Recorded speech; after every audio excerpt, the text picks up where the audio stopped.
बिस्मिल्लाहिर्रहमानिर्रहीम, अस्सलाम वालेकुम। Welcome to my channel education with Zia. कैसे हैं आप लोग? उम्मीद है सब ठीक ठाक होंगे, खैरियत से होंगे। तो आज की वीडियो जो है बहुत ज़्यादा इंपॉर्टेंट होने वाली है, क्योंकि आप लोग की तैयारी माशाल्लाह से बहुत अच्छी हो गई होगी।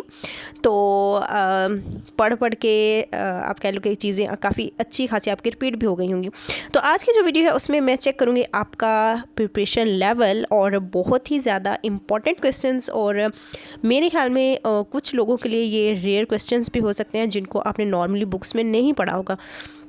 तो बहुत ही मेहनत से मैंने ये कुछ कीवर्ड्स आइडेंटिफाई किए हैं, निकाले हैं आप कह लें कि पूरी बुक में से। वैसे तो बहुत सारे थे, लेकिन मैंने तमाम चैप्टर्स में से जो है वो एक दो मोस्ट इम्पॉर्टेंट क्वेश्चंस को जो है वो निकाल के वीडियो बनाई है, ठीक है।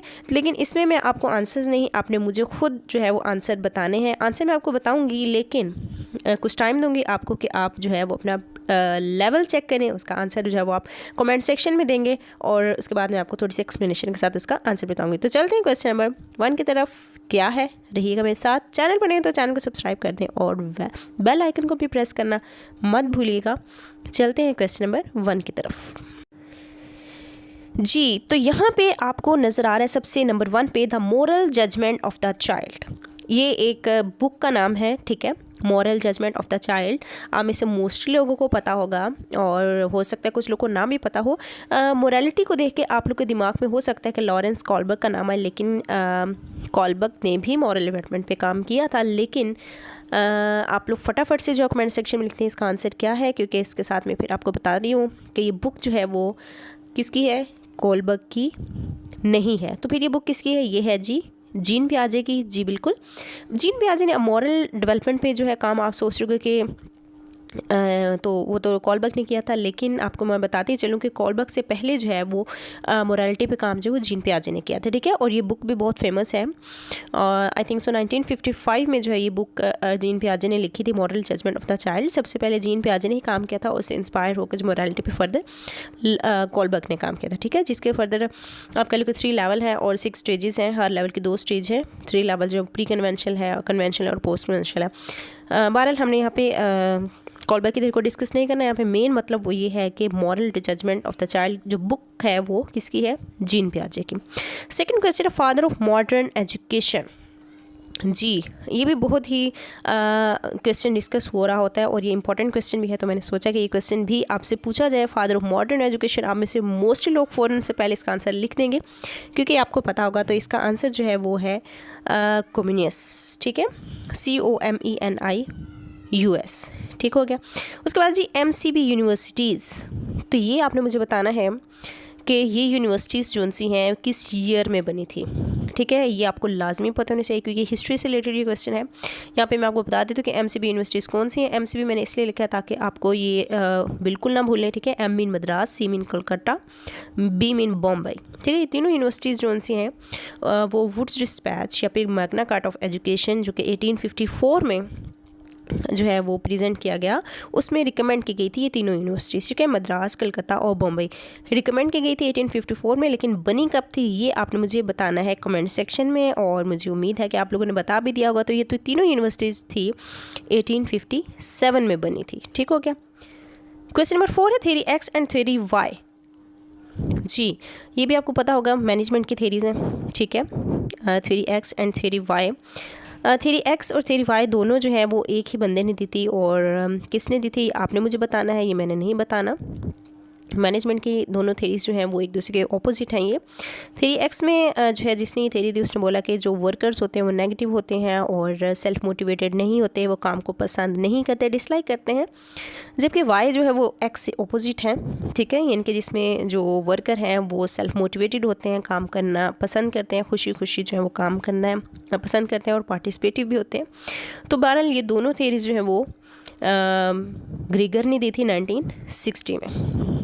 क्वेश्चन नंबर 5 है, knowledge exist potentially in human soul like the seed in the soil. अच्छा, अब ये लाइन जो बहुत ही फेमस लाइन है, और ये किसने दी थी यहाँ पे मैं आपको हिंट दे देती हूँ। वैसे हिंट देने की ज़रूरत तो नहीं है, आपको पता होना चाहिए।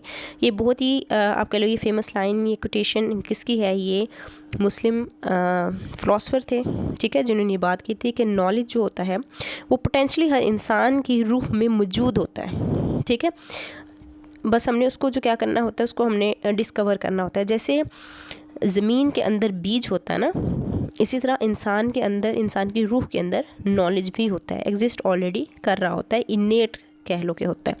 ठीक है, तो ये किसने कहा था जी? ये आपने फ़ौरन से पहले बताना है। तो बिल्कुल आप लोगों ने बिल्कुल सही गेस किया है, इमाम गज़ाली ने ये बात कही थी। उसके बाद है जी साइंटिफिक मेथड। बिल्कुल आपने बताना है कि साइंटिफिक मेथड सबसे पहले जो है, आप कह लो ये फादर ऑफ साइंटिफिक मेथड किसको कहा जाता है। तो ये भी आपने पढ़ा होगा, अगर आपने फ़िलासफ़ी का चैप्टर बहुत अच्छे से पढ़ा है तो आपको पता होगा कि साइंटिफिक मेथड जो है वो किसने दिया था। आप में से कुछ लोग लगता है, कुछ लोग जॉन डेवी भी लगाएंगे, कुछ लोग अरिस्टोटल लगाएंगे, कुछ लोग प्लेटो लगाएंगे, कुछ लोग बैगले लगाएंगे। तो इसका एग्जैक्ट जो आंसर है वो है जी अरिस्टोटल। अरिस्टोटल को जो है फादर ऑफ रियलिज़म भी कहा जाता है और फादर ऑफ साइंटिफिक मेथड भी कहा जाता है। ठीक हो गया, तो इसका है आंसर अरिस्टोटल। क्वेश्चन नंबर 7 है 14 इंस्टिंक्ट्स। जी 14 इंस्टिंक्ट्स की बात जो किसने की थी? अगर आपने साइकोलॉजी को बहुत अच्छे से पढ़ा है और तो आप इसका आंसर इजीली कर सकते हैं। 14 इंस्टिंक्ट्स की बात जो है मैकडोगल ने की थी।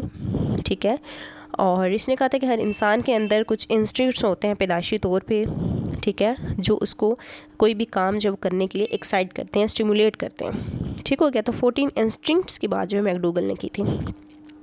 18 language development increases in which stage of प्याजे। प्याजे की थ्योरी आपको पता है कि बहुत ज़्यादा फेमस है। यहाँ से क्वेश्चन 4-5 नंबर का तो लाजमी आता है। लास्ट टाइम भी यहाँ से 2-3 नंबर का क्वेश्चन आया हुआ था। तो प्याजे की 4 स्टेजेस आपको पता है, सेंसरी मोटर है, प्री ऑपरेशनल है, कंक्रीट है और फॉर्मल ऑपरेशनल स्टेज है। ठीक हो गया, अब सेंसरी मोटर स्टेज आपको पता है 0 से 2 साल होती है। अब लैंग्वेज डेवलपमेंट जो होती है वो सबसे ज़्यादा किस स्टेज में होती है, यह आपने मुझे बताना है, सोचना है। ठीक है, क्योंकि स्टेजेस के नाम तो काफ़ी दफ़ा पता होता है, लेकिन हमें ये नहीं पता कि किस स्टेज में बच्चे की किस लेवल पे डेवलपमेंट हो रही होती है। तो लैंग्वेज डेवलपमेंट जो वो सबसे ज़्यादा प्री ऑपरेशनल स्टेज में होती है। ठीक है, फास्टर 2 साल के बाद जो बच्चे की लैंग्वेज डेवलपमेंट है वो ज़्यादा तेज़ी से होना शुरू हो जाती है। ठीक हो गया, इवन कहा जाता है कि 2 साल के बाद या 4 साल के बाद बल्कि कि बच्चा जो है वो 200 से 2000 वर्ड या 4000 वर्ड तक जो है वो आ जाता है। बहरहाल यहाँ पे आप आंसर है प्री ऑपरेशनल स्टेज। उसके बाद ये focused heavily on training the entire person. ये भी बहुत ही डिस्प्यूटेड क्वेश्चन है, लेकिन मैंने बुक से ये एज इट इज़ उठाया, इसलिए मैं आप लोग को रेफरेंस के साथ बता सकती हूँ। कुछ लोग इसको ग्रीक लगाते हैं, कुछ लोग इसको इस्लाम लगाते हैं। ठीक है, तो heavily on training the entire person. अब यहाँ पे जो कीवर्ड यूज़ हुआ है वो हैविली, फोकस्ड हैविली, यानी कि इंसान के पूरे इंसान की ट्रेनिंग पे कौन सा जो कह लो कि वो है इस्लाम करता है या फिर ग्रीक करता है। तो यहाँ पे जो जहाँ से मैंने ये लाइन उठाई वहाँ पे ग्रीक लिखा था, क्योंकि यहाँ पे इस्लाम जो है वो बैलेंस पर्सनालिटी की बात करता है। ठीक है, वो बिल्कुल वो पूरी आपकी फुल पर्सनालिटी की बात करता है, लेकिन पर्सनालिटी एक बैलेंस पर्सनालिटी की बात करता है। लेकिन टोटली आप कह लो ना कि फुल एक heavy training, heavily just training पे जो बात करते हैं वो ग्रीक करते हैं। तो यहाँ पे जो आंसर है वो ग्रीक है। ठीक है, हिस्ट्री ऑफ एजुकेशन अगर आप देखें तो उसका जो पहला पेज है ना क्वालिफाई एम.एड का, उसके पहले पेज पे फर्स्ट पैराग्राफ में ये लाइन लिखी हुई है, Greek focused heavily on training the entire person. उसके बाद है जी विकेरियस लर्निंग, ये भी आपने पढ़ा होगा, बहुत ही फेमस और इम्पॉर्टेंट थेरी है साइकोलॉजी की। और ये किसकी थेरी है ये आपने मुझे बताना है, जिसमें विकेरियस लर्निंग की बात हुई। विकेरियस लर्निंग क्या होता है? इसमें 2 चीज़ें आ जाती हैं, एक तो होती है पनिशमेंट और एक होती है रीइंफोर्समेंट, पॉजिटिव रीइंफोर्समेंट। ठीक है, विकेरियस लर्निंग ये होती है कि आप किसी को फॉर एग्ज़ाम्पल क्लास है ना, ठीक है, किसी बच्चे ने अच्छा अगर काम किया है तो उसको अगर टीचर ने इनाम दिया ना, तो दूसरा बच्चा, इसमें बच्चा खुद डायरेक्टली इन्वॉल्व नहीं होता विकेरियस लर्निंग में। ये आपने चीज़ याद रखनी है। यहाँ वो दूसरों को देख के सबक भी सीखेगा। ठीक है, फॉर एग्ज़ाम्पल अगर किसी को इनाम मिला ना, तो वो देखेगा बच्चा कि उस बच्चे ने अच्छा सबक सुनाया तो उसको इनाम मिला, तो मैंने भी नेक्स्ट टाइम अच्छा सबक सुनाना है तो मुझे भी इनाम मिलेगा। ठीक है, उसके बाद पनिशमेंट में आ जाता है कि अगर किसी बच्चे ने कोई गलत काम किया है या फिर सबक उसे नहीं आया फॉर एग्ज़ाम्पल, तो उसको जब मार पड़ी है ना, तो दूसरे बच्चे उसको देख के डर जाएंगे। ठीक है, कि उस बच्चे को सबक नहीं आया तो उसको मार पड़ी है, तो हमें भी पढ़ सकते हैं अगर हम याद नहीं करेंगे। तो यानी कि विकेरियस लर्निंग में क्या होता है कि आप दूसरों को देख के सबक सीख जाते हैं। ठीक है, मार पड़ी है तो भी या अच्छा काम किया है तो भी। ठीक है, तो ये विकेरियस लर्निंग का कॉन्सेप्ट किसने दिया था? ये दिया था जी बंडूरा ने, ठीक है। हाँ जी, सोशल लर्निंग थ्योरी थी उनकी, उसमें उन्होंने बंडूरा ने विकेरियस लर्निंग का कॉन्सेप्ट भी दिया था। उसके बाद 1859 से 1952 वेरी फेमस ये एजुकेशनिस्ट है, आप सबको पता होगा। और ये किसका लाइफ स्पैन है ये आपने मुझे बताना है। इनके बहुत सारे काम हैं फ़िलासफ़ी में अगर हम देखें तो, जिसमें सबसे ज़्यादा इम्पॉर्टेंट आप काम कह सकते हो कि इन्होंने प्रोग्रेसिविज़म की थ्योरी, प्रैग्मेटिज़म की थ्योरी और फंक्शनल साइकोलॉजी के फाउंडर भी इन्हें कहा जाता है। उसके अलावा इन्होंने शिकागो में पहली लेबॉर्ट्री भी बनाई थी 1896 में, ठीक हो गया।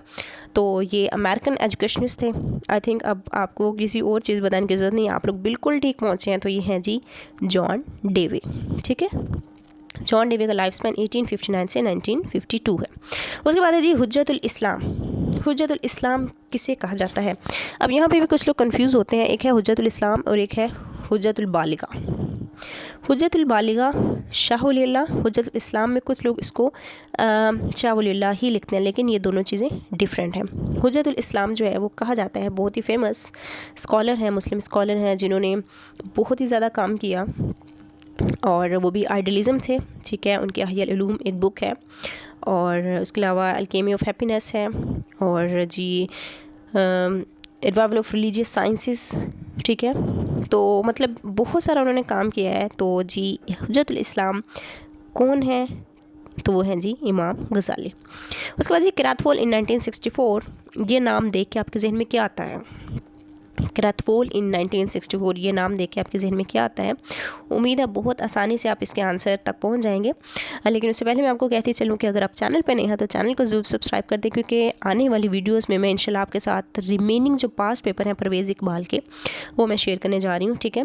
10 पेपर्स जो ऑलरेडी मैंने अपने चैनल पर शेयर किए हुए हैं। उसके बाद 11 से ऑनवर्ड इंशाल्लाह मैं आने वाली कमिंग वीडियोस में मैं आपके साथ शेयर करने जा रही हूँ। आप लोगों की बहुत सारी रिक्वेस्ट थी, तो मैंने सोचा कि आपकी रिक्वेस्ट भी पूरी की जाए, तो इसलिए जल्दी से चैनल को सब्सक्राइब कर दो, अपने फ्रेंड्स के साथ भी शेयर ज़रूर करें, और कमेंट सेक्शन में भी ज़रूर बताया करें कि आपको वीडियो कैसी लगी। एनीहो 13 क्वेश्चन का आंसर आप लोगों ने जज कर लिया होगा, तो इसका आंसर है जी अफेक्टिव डोमेन, ठीक है। किरातफुल ने 1964 में अफेक्टिव डोमेन दी थी, जिसके 5 लेवल्स थे। फर्दर ये 5 सब डोमेन्स आप कह सकते हैं: receiving, responding, valuing, organization and characterization, ठीक हो गया। इसका लोएस्ट लेवल वैल्यूइंग है, रिसीविंग है, और हाईएस्ट कैरेक्टराइजेशन है। उसके बाद है जी 14 test in the subject of biology for class 9th। तो आपने डिफरेंट टाइप्स ऑफ टेस्ट पढ़े होंगे: intelligence test, achievement test, aptitude test, standard test, norm reference test, criterion reference test. तो ये लाइन पढ़ के आपके दिमाग में कौन सा टेस्ट की टाइप आती है? ठीक है, test in the subject of biology for class 9th। तो आप लोग ज़ाहिर है यहाँ पे सारे जो भी यहाँ पे अभी मेरी वीडियो देख रहे हो तमाम एजुकेटेड है, तमाम स्कूल कॉलेजेस यूनिवर्सिटीज़ तक पढ़ के आए हुए हैं। तो आप लोग को पता होगा कि आप लोग क्लास में कोई भी टेस्ट देते थे या कोई भी एग्ज़ाम देते थे, तो आपके जितने भी लर्निंग आउटकम से रिलेटेड आपके टेस्ट होते हैं, वो सारे टेस्ट कौन से होते हैं? ये होते हैं जी अचीवमेंट टेस्ट।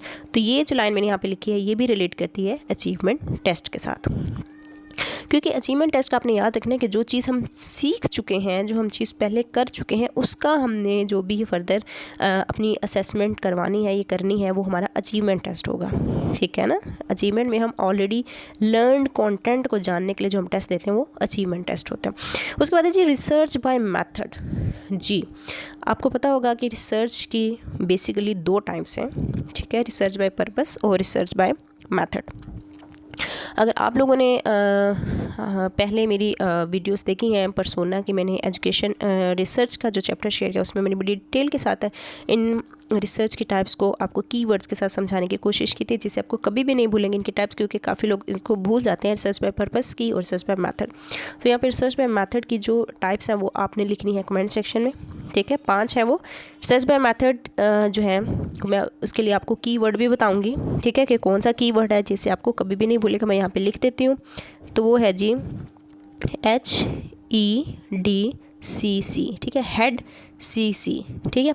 अब यहाँ पे जो H है उसका मतलब है हिस्टोरिकल, E मीन है एक्सपेरिमेंटल, D मीन है डिस्क्रिप्टिव, C मीन है कैजुअल कंपैरेटिव, और इस C मीन है कोरिलेशन, ठीक है। दोबारा बता देती हूँ, historical, experimental, descriptive, casual comparative और कोरिलेशन, ठीक हो गया। इसको मैं थोड़ा थोड़ा एक्सप्लेन कर देती हूँ। हिस्टोरिकल में क्या होता है कि हमारे जितने भी पास्ट में इवेंट हो चुके होते हैं उस पर जो रिसर्च की जाती है उसको हम हिस्टोरिकल कहते हैं, ठीक है। एक्सपेरिमेंटल कौन सा होता है, जिसमें हम इंडिपेंडेंट और डिपेंडेंट वेरिएबल को यूज़ करते हैं। डिस्क्रिप्टिव में हम करंट जितने भी स्टेटस होता है उस पर जो हम रिसर्च करते हैं उसको हम डिस्क्रिप्टिव रिसर्च कहते हैं। उसके बाद जी कैजुअल जो होता है उसमें हम, अच्छा जी, उसके बाद 16 नंबर पे है एज और हाइट। जी आपने मेजरमेंट स्केल्स पढ़े होंगे, ठीक है। Nominal scale, ordinal scale, interval scale और रेशो स्केल, ये 4 आपने स्केल पढ़े हैं। उसमें लोअर नॉमिनल होता है और सबसे हाईएस्ट जो होता है वो रेशो स्केल होता है, ठीक है।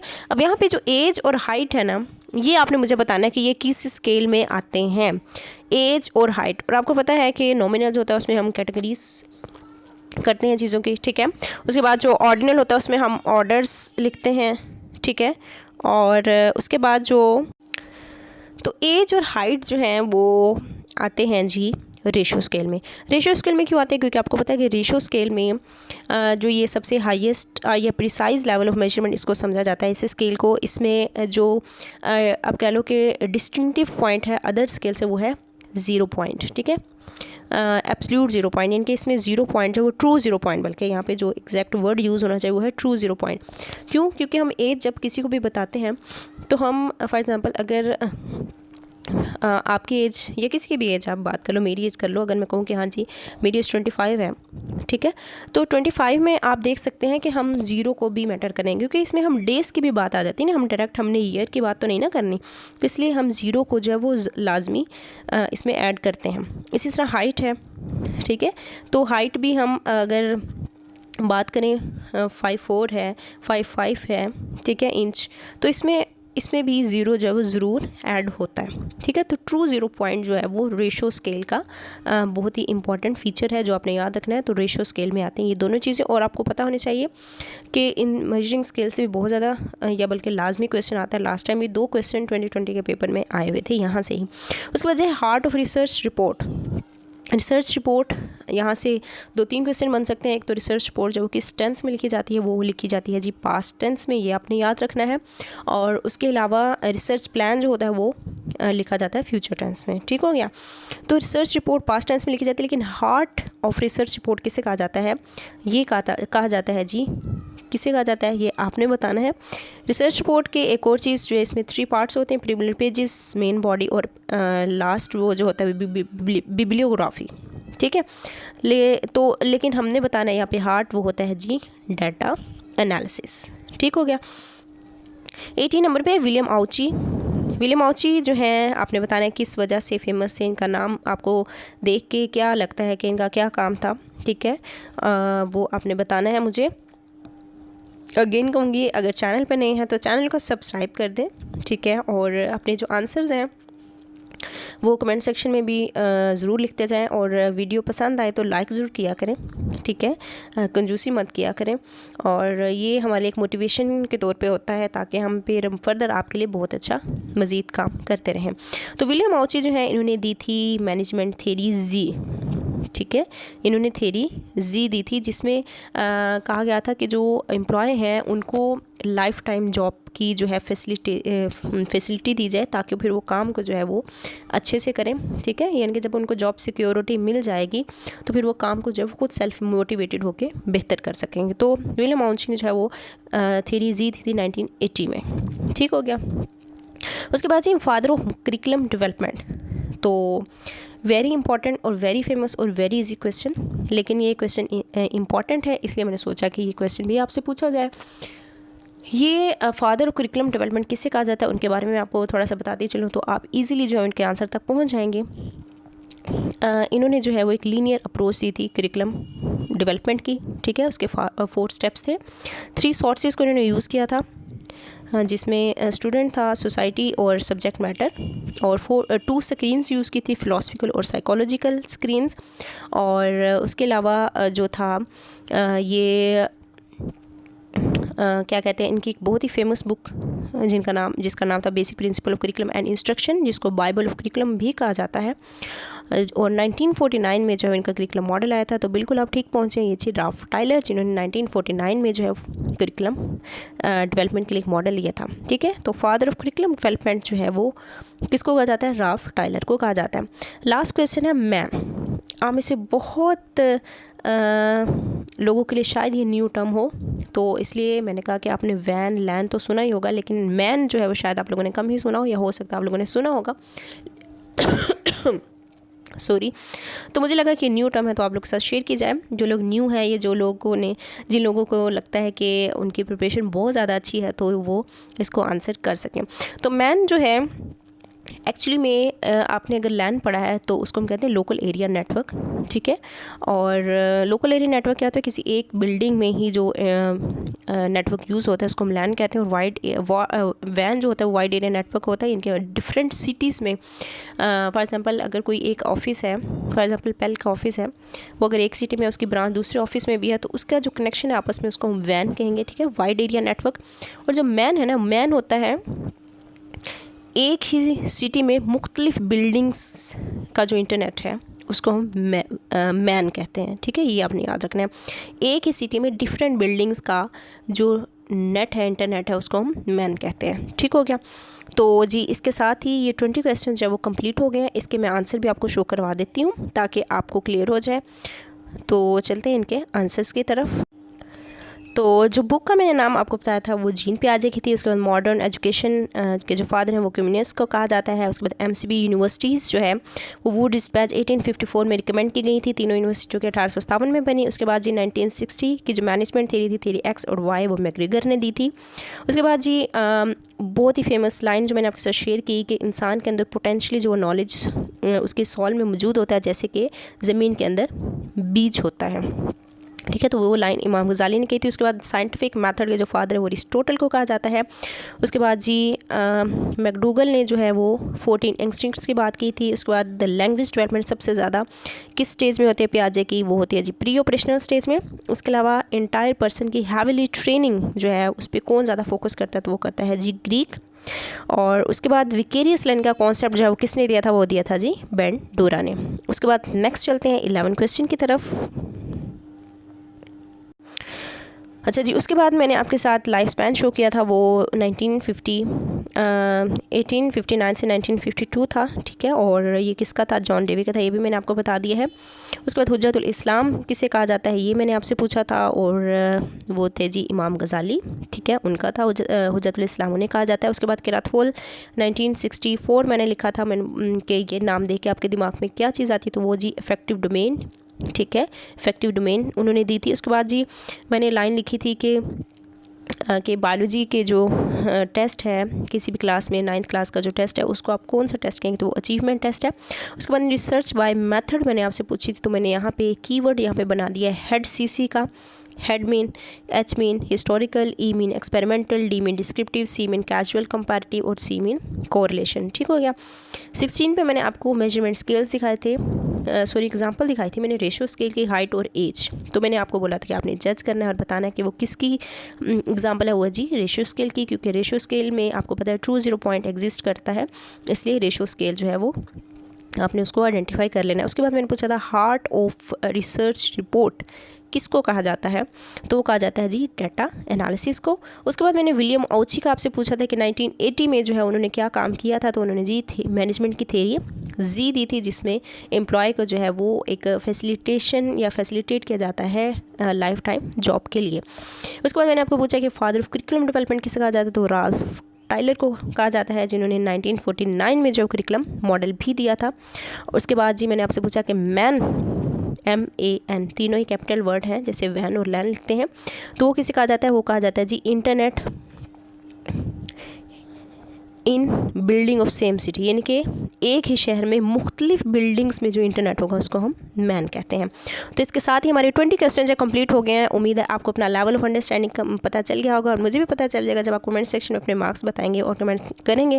वीडियो पसंद आए तो लाइक ज़रूर कीजिएगा। अगर आप चाहते हैं कि ऐसी वीडियो मैं मजीद लेके आऊँ तो मेरे चैनल को ज़रूर सब्सक्राइब करें और कमेंट सेक्शन में ज़रूर बताएंगे आप नेक्स्ट कौन सी वीडियो देखना चाहते हैं। लेकिन मैंने जो अभी सोचा है और प्लान किया है कि मैं आपके साथ परवेज़ इकबाल के जो नेक्स्ट है परवेज़ इकबाल के पेपर वो मैं आपके साथ शेयर करूं। तो रहना अपने मेरे साथ इस चैनल पे जुड़े रहना है। Stay tune. अपना बहुत ज़्यादा ख्याल रखिएगा। Best of luck. अल्लाह ताला आप सबको कामयाबी दे। जितनी आप लोगों ने मेहनत की है उतना आपको फल ज़रूर मिलेगा। दुआ में याद रखिएगा। अल्लाह हाफिज़।